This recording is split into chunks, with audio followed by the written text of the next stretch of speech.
What's up guys, Cato Dezor here, and this is going to be your Forbidden Finance Daily Update for Monday, April 20th. So what we've seen a whole lot of during the Trump administration is Trump doing big things to shift markets on Friday. Very often it happens after markets close, and that means that traders in the stock market won't be able to respond to the big moves that he makes instantly. They're going to have to wait until after the weekend, specifically when futures markets start to open up, which is normally on Sunday, late in the day, in order to respond to either the statements that he makes or the actual operations that his administration engages. Whether you like Trump or not, whether you support Trump or not, is immaterial because he is the president of the United States, and at present, the United States is still the dominant world power, so anything the president says is going to change markets whether you like it or not. And it doesn't matter if he's saying insane things, it doesn't matter if he's overtly lying, and it doesn't matter if he changes his mind a few hours later. Everything he says and does shifts markets, and that has created tremendous opportunities for people who know what he's going to say by either placing their trades ahead of time, or increasingly what we've seen is obvious insiders making bets on Polymarket and Kalshi. Polymarket and Kalshi, if you aren't familiar with these, I do cover these quite a bit in my Forbidden Finance group. They are basically betting platforms where you can pretty much bet on anything. Any notable event that might take place in the future on these platforms is turned into an event that can be bet on, and while for the vast majority of people we basically just have to make a guess on whether something's going to happen or not, an educated guess at best, and then just wait to see what happens and see if we make any money or not.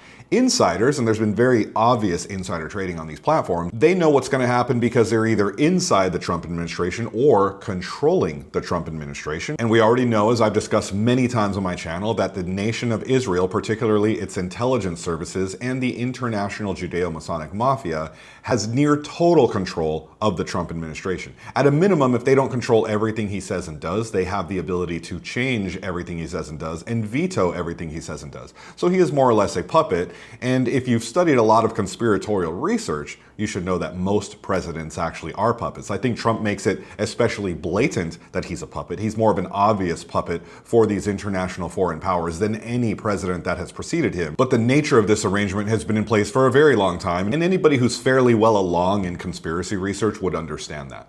So that means there's a lot of entities and individuals out there in the world that would have the ability to profit off of what Trump says and does if they know what's going to happen, even a few minutes or a few hours in advance, and we have definitely seen that happen.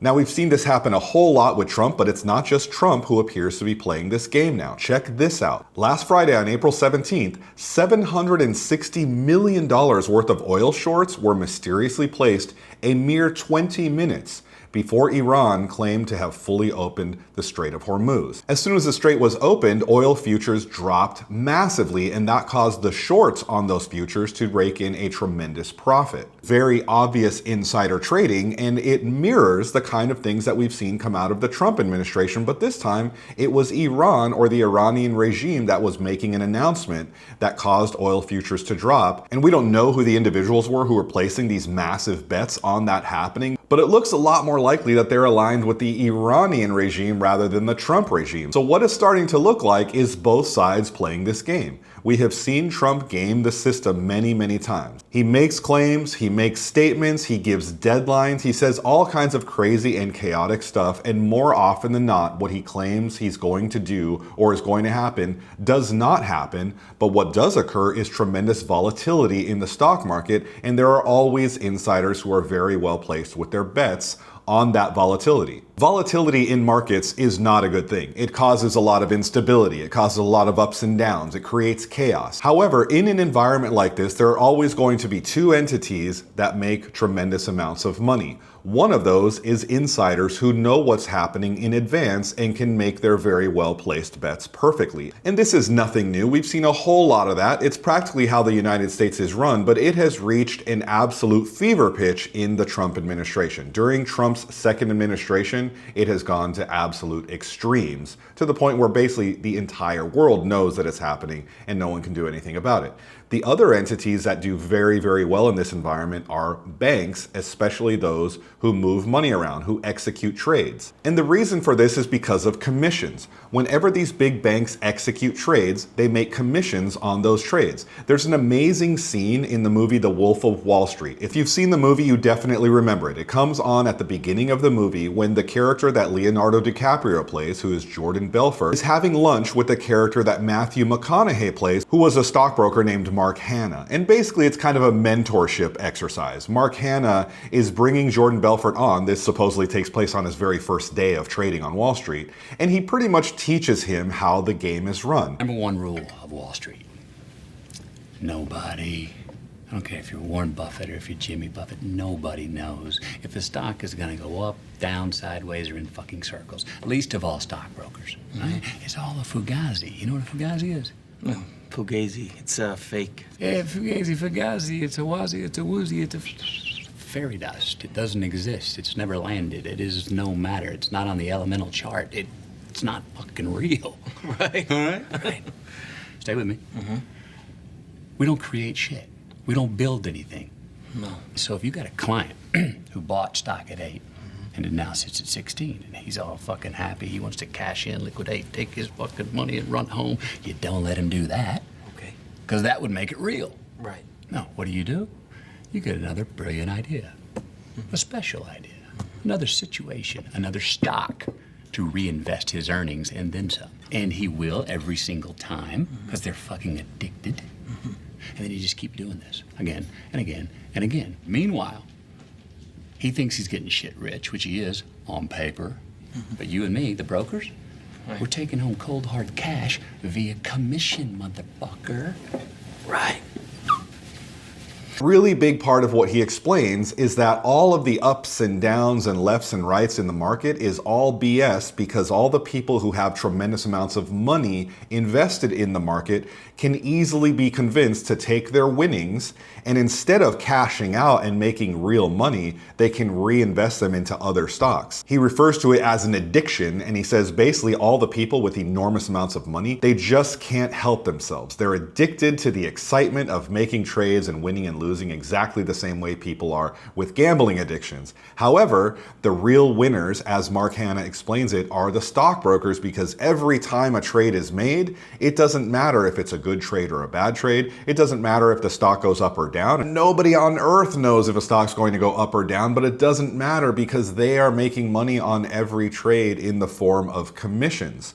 So the more trades are executed, the more money they make. And there are never going to be more trades executed than in a highly volatile environment. When there's very high volatility, lots of ups and downs and lots of chaos and all kinds of events happening in the world that nobody can foresee. It's like we're constantly on this roller coaster ride having no idea what's going to happen next. That's when there's extreme volatility in the market, and as a result, these banks make tremendous amounts of commissions on fees because everybody is trading, trying to keep up with the chaos, and in most cases probably doing a pretty poor job of it. Now, in my Forbidden Finance report from last week, I talked about how the investment bank Goldman Sachs reported their Q1 earnings and they were tremendous. They made an enormous amount of money on commissions. In fact, if I remember correctly, 48% of their total profits from just last quarter was only on investment banking. And that was a result of high trading fees and high commissions and also very high mergers and acquisitions activity. So in this environment of tremendous amounts of volatility, these people are making an enormous amount of money executing trades.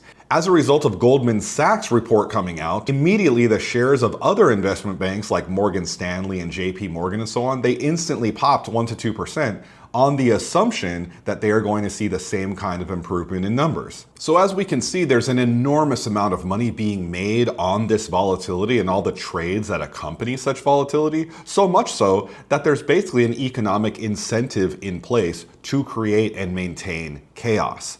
The chaos that Trump is creating is very, very good for a small number of people, and these are the people who are the most powerful individuals and entities in the entire United States economy. So as we can see, because we have this perverse, inverted type of economic incentives in our current system, it's very unlikely that this is going to go away anytime soon. Now, what's really interesting is I believe what we are seeing is Iran starting to play the same game. Because the Iranians, as we have seen, are very smart and very sophisticated and also very crafty. And they adapt very, very quickly. So they have seen that Trump, just on the power of making statements and taking some kind of actions, in many cases which are not even actual actions that materialize, he either makes claims about an action that he's going to take, or he says an action was taken and actually it never happens, which is either some kind of confusion on his part or just an outright lie.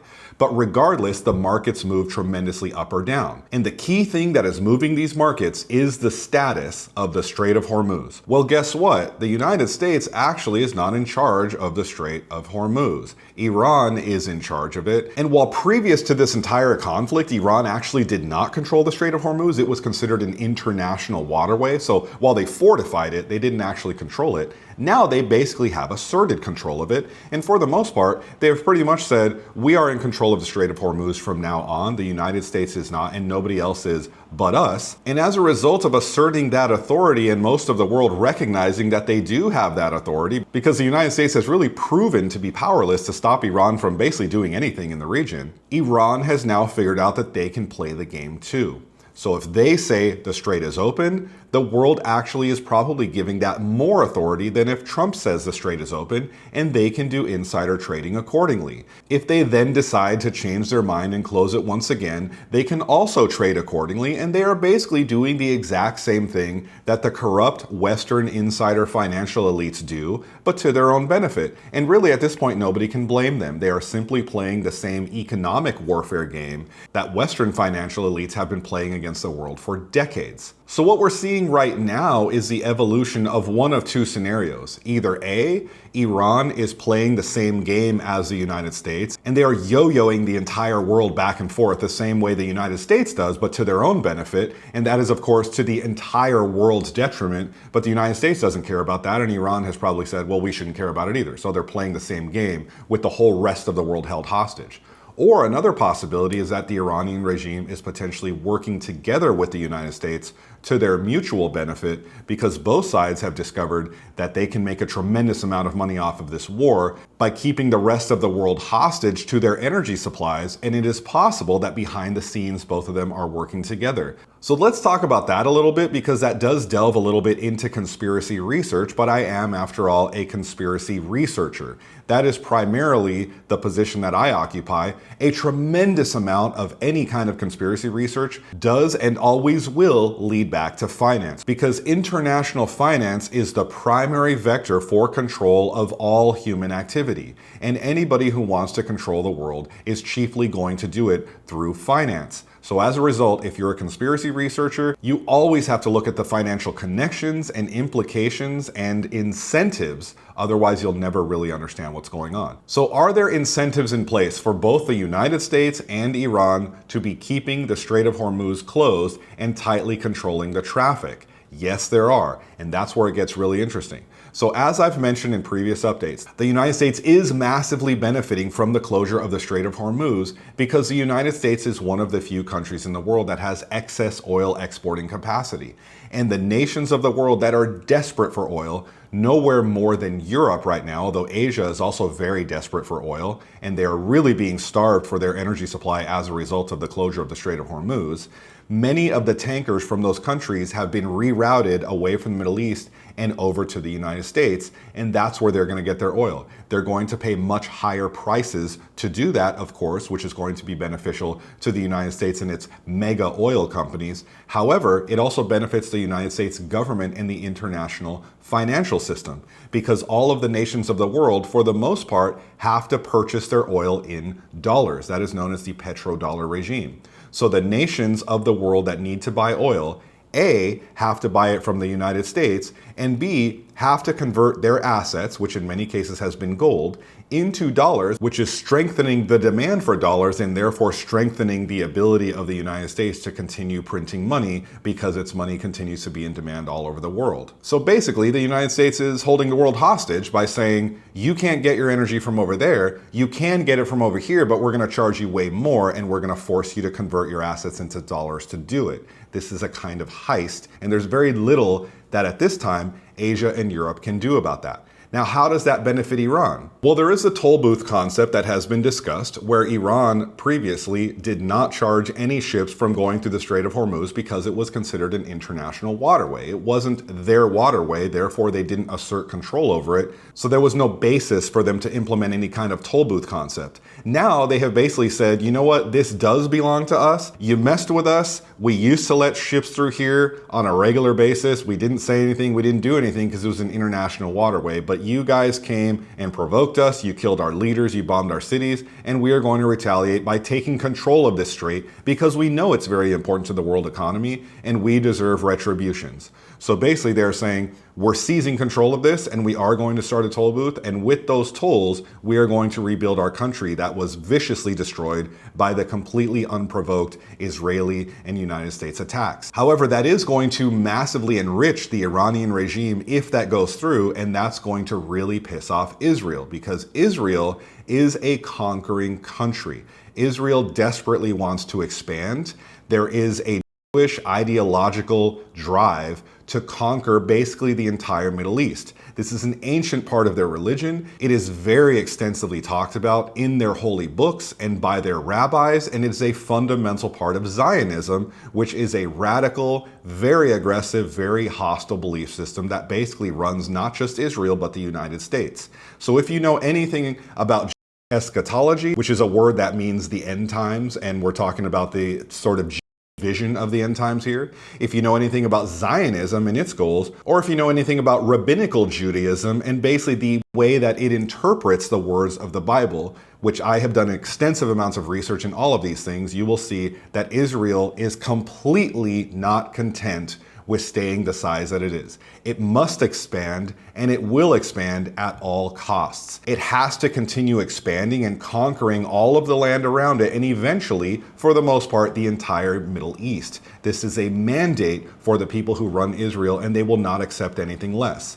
As a result of that, they are going to come into direct conflict with the two great powers in that region. One of them is Iran, and it's obviously their highest priority to take out that regime so they can expand without being interfered by Iran. And the other one is Turkey. And we've been seeing an increasing amount of rhetoric that is anti-Turkey coming from various Israeli commentators and lawmakers. Now, of course, it is completely outrageously delusional to think Israel, this teeny tiny little country over on the Mediterranean coast, can take on the regional superpowers like Iran and Turkey. Of course, it cannot do that. However, the United States can. And what we've seen is the United States government become captured by Israel, by Israeli intelligence services, and by the international Zionist Judeo-Masonic mafia, which is a very old, very powerful mafia that has been running the United States and Western politics for a very long time. They are at least centuries old, arguably a lot older than that, and they have tremendous power over basically the entire Western world.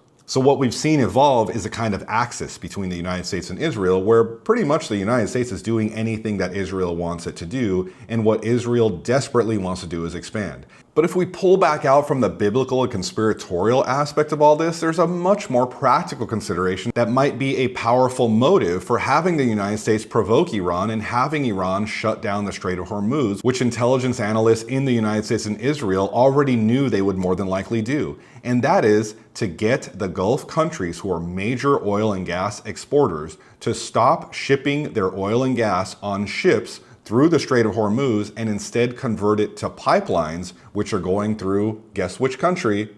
Israel, of course. This is a plan that has been discussed in Israel for a while, and it was recently brought back into the narrative by Benjamin Netanyahu himself. He recently proposed the idea that the Gulf countries, which of course are major gas and oil producers, but also have been very open to working with Israel in recent years. Historically, all of the Muslim countries around Israel have been enemies of Israel, and they have not only fought multiple wars against each other, but had a tremendous amount of espionage and spying and assassination campaigns going on for the last 5 or 6 decades.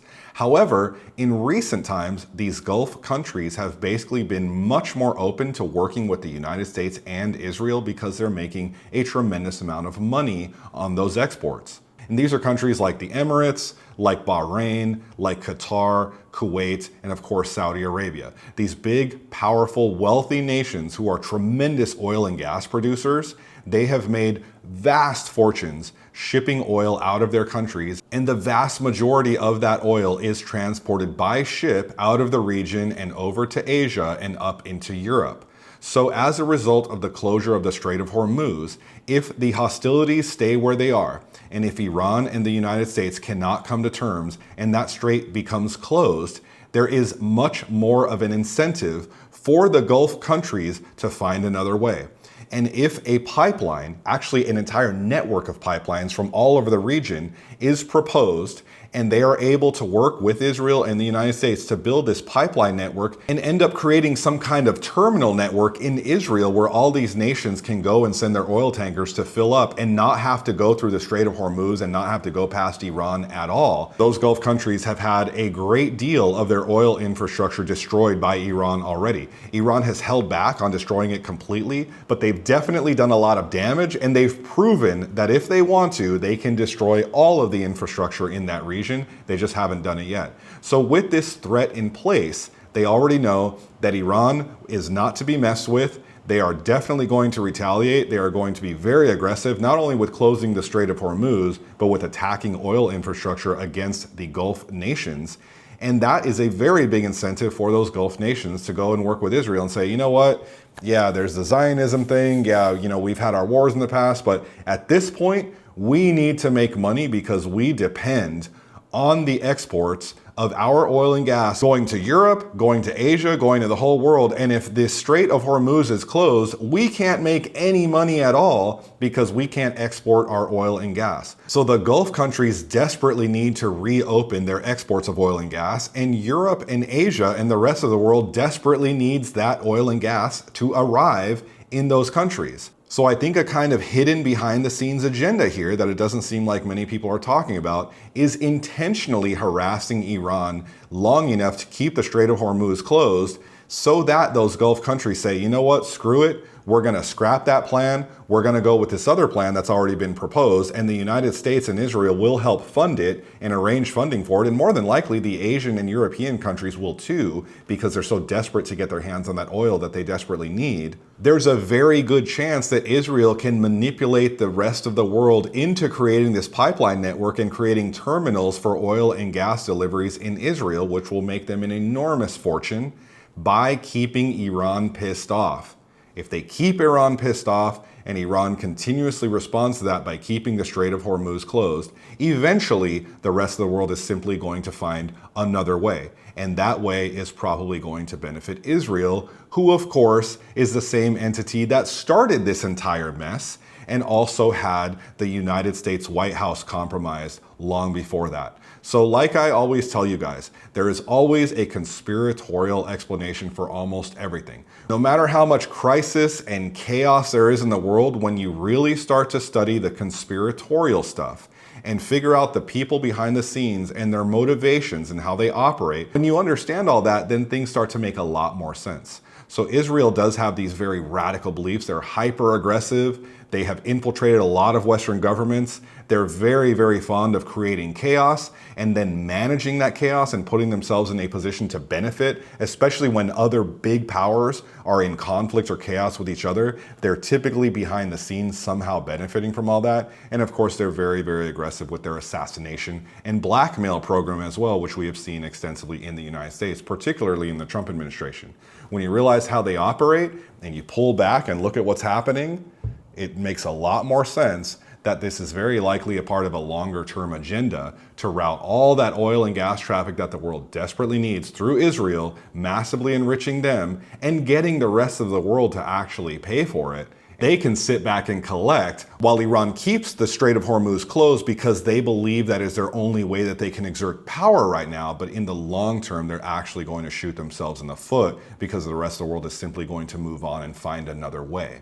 If you're interested in this kind of stuff, you should consider joining my Forbidden Finance group, which is part of my larger group, my Info Warfare Armory. My armory is kind of like an intellectual gym membership. I have 4 separate clubs. Forbidden Finance is the most popular club, but I have 4 total that talk about the conspiratorial aspect of basically everything going on in our world. Because everything that you read in the news or everything that is happening in our government or in our economy or even things affecting your daily life, at the highest levels, they're virtually all connected to the same international global conspiracy to basically gradually enslave all of humanity. And they have very sophisticated plans in order to go about doing that. And this is very valuable knowledge to people who don't want to feel like they're living in chaos and crisis all the time. If you're interested in that group, you're going to get daily updates from me explaining this stuff and a whole lot more. What I cover here in these videos is only a portion of that.